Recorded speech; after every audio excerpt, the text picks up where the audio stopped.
The Chiefs and the Broncos, man. This is a pretty big one. Obviously, the Broncos 8-2, way better than the Chiefs in the record department. But this is the Chiefs coming off a bye with Andy Reid. How do you break this one down for me, Mike? What do you think? I find the quarterback situation in Denver intriguing because, Bo Nix is such a good fit there. And Sean gets so much out of his quarterbacks. But I think he's hit a little bit of a spot where a lot of teams now have a lot of tape on him and they're getting more familiar with what Sean's trying to do and how they're trying to do it. So he's at a point now where he's got to take care of the football and still be functional and still help them win games. But he's got to take care of the football. I think I look at Patrick Mahomes in that group, and I said this before the season started because they had a young left guard and left tackle who were way more athletic than the guys last year in Kansas City and were going to get better. They were going to get their wideout, Rashee Rice, back after 6 games from suspension. They were going to get healthier at tailback. A lot of things were going to happen, and they just kind of needed to hang in.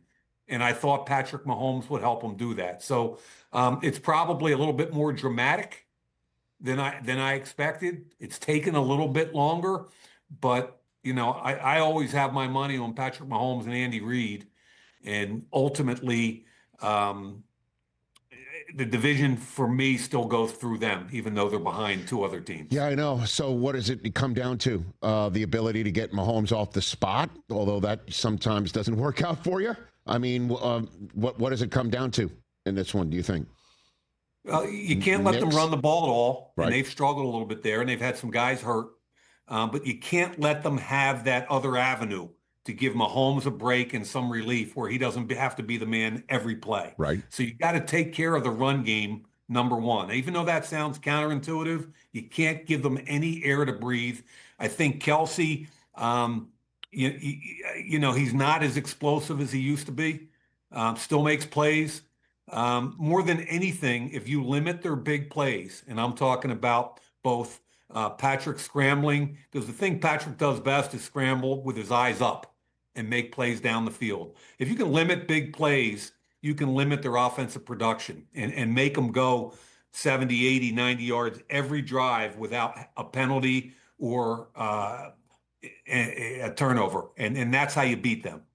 Yeah, and I guess have your own offensive efficiency problems solved on your own with Denver. Yeah, compounded by the fact that if there was a Hall of Fame for defensive coordinators, Spagnuolo would be in one. That's right. Right?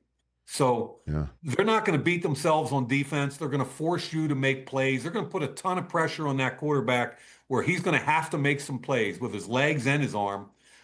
So between Spagnuolo, Reid, and Mahomes, I think that's a pretty special show.